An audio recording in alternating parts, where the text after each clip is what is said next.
আজকে সকালে নাস্তা পানি শেষ করে আম্মা বলতেছে মুরগির মাংস দিয়ে বিরিয়ানি রান্না করতে। ফ্রিজে গিয়ে দেখলাম মুরগি নাই।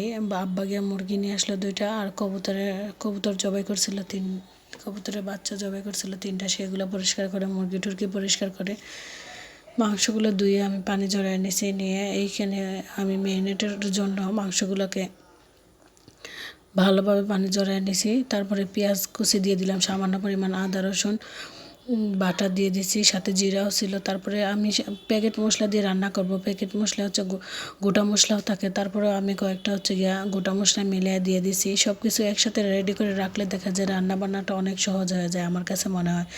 তাই আমি রান্না বান্না শুরু করার আগে কাটা বাছা ধোয়া টোয়া সব কিছু রেডি করে নেই। আর আজকে মনে হলো বাদামগুলো আমি একটু বেটে দিই। সবসময় আমরা ব্লেন্ডারে ব্লেন্ড করে দিই অল্প সময়, তাই ব্লেন্ডারে দিলে দেখা যায় অনেক টাইম ভালো করে মিহি হয় না। তাই আমি আজকে পাটায় বেটে নিতেছি। প্যাকেট আমি যেহেতু 1 কেজির পরিমাণ চাল দিছি এখানে, তাই আমি 2টা বিরিয়ানি মশলা ব্যবহার করছি। আর 1.5 কেজির মতো মাংস ছিল, মুরগির মাংস। তাই আপনারা পরিমাণটা বুঝে সেই অনুযায়ী মশলাটুকু দিয়ে দিবেন। সব কিছু দিয়ে লবণ দিলাম, সামান্য পরিমাণ ধনিয়া গুঁড়োও দিছি, দিয়ে আমি তেলও দিয়ে দিছিলাম, দিয়ে ভালো করে হাতে মাখিয়ে নিতেছি। এইখানে মাখানোর উপর ডিপেন্ড করে ম্যারিনেটটা। আপনারা একটু সময় নিয়ে ভালোভাবে মাখিয়ে নেবেন। মাখিয়ে নিয়ে আমি ঘন্টা 2-1 জন্য রেস্টে রেখে দিতেছি, আর ওইদিকে বাদামগুলোও বেটে রাখছি। তারপরে আমি চালটা ভালো করে ধুয়ে পরিষ্কার করে ভিজিয়ে রাখছি আধা ঘন্টার মতো। এতে করে চালটা অনেক টাইম অনেক ভালো হয়। পুরান চাল থাকলেও নতুন চাল থাকলেও দেখা যায় অনেকে রান্না করতে গিয়ে সমস্যা হয়ে যায়।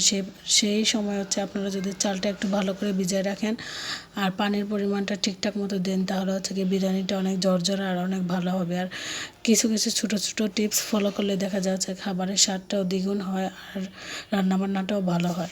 যারা একদম নতুন রাঁধুনি আছেন তারা আমার এই রেসিপিটা দেখতে পারেন। একদম শর্টকাট ওয়েতে বিরিয়ানি রান্না করার টিপস পাবেন। Welcome to my channel Fabia glow.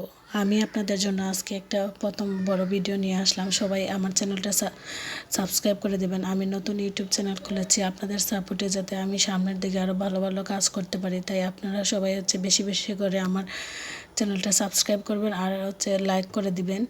আর যদি ভালো লাগে থাকে তাহলে ফ্রেন্ডস আর ফ্যামিলির সাথে ভিডিওটা শেয়ার করে দিবেন। এইখানে আমি ম্যারিনেট হয়ে গেছে আমার। তারপরে আমি মাংসটা ভালোভাবে রান্না করে নিয়েছিলাম। পুরো ক্লিপটা আপনাদের সাথে রেকর্ড করা হয় নাই, ফোনের চার্জ শেষ হয়ে গেছিলো সেই জন্য। তারপরে আমি চালটা ভাজার জন্য পোলাও যেরকম আমরা রান্না করি সেই রকম করে আমি আর গোটা মশলা দিই নাই। অনেকে গোটা মশলা দেয়, আমি এখানে আর গোটা মশলা দিই নাই। তেল গরম করে সামান্য পরিমাণ লবণ দিয়ে আমি যখন মাংসটা রান্না করছি তখন অল্প পরিমাণে লবণ দিয়েছিলাম, তাই এখানে সামান্য পরিমাণ আবার লবণ দিয়ে দিছি, কিশমিশ দিছি। আর আপনাদের কাছে যদি আলু বখরা থাকে সেটাও দিয়ে দিবেন মাংসের সাথে। আমার কাছে ছিল না, তাই আমি স্কিপ করছি।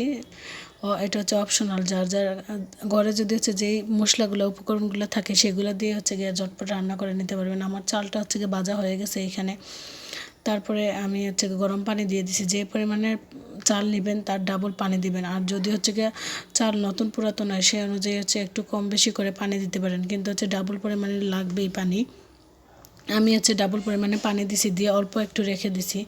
দিয়ে তারপরে যখন চালটা একদম মাখো মাখো হয়ে আসবে, পানিটা ভালো করে শুকাবে না, তখন আমি মাংসটা ভালোভাবে দিয়ে দিব। দিয়ে নেড়ে ছেড়ে ভালোভাবে মিশিয়ে দিব। এইখানে একটা কথা বলি, আপনারা এই পর্যায়ে মাংসটাকে ভালোভাবে মিশিয়ে নেবেন, নয়তো বিরিয়ানির এক পাশে মশলা লাগবে, এক পাশে লাগবে না। তারপরে আমার বিরিয়ানি রেডি হয়ে গেছে। আমি কাঁচামরিচ আর ঘি দিয়ে দমে রেখে দিয়েছিলাম। নামানোর আগে আমি পেঁয়াজ বেরেস্তা দিয়ে দেব। আর মাংস যখন কষায় শেষ হয়ে যাবে, নামানোর আগে আপনারা চাইলে পেঁয়াজ বেরেস্তা দিয়ে দিবেন। এতে করে বিরিয়ানির কালারটা অনেক সুন্দর আসবে, খেতেও মাশাআল্লাহ অনেক ভালো আসছিল। ধন্যবাদ সবাইকে। আবারও বলতেছি, সবাই আমার চ্যানেলটা সাবস্ক্রাইব করে দিবেন আর ভিডিওতে একটি লাইক দিয়ে দিবেন। বিরিয়ানি রেডি হয়ে গেছে, এখন পরিবেশনের পালা। ধন্যবাদ। আজকের মতো এই পর্যন্তই।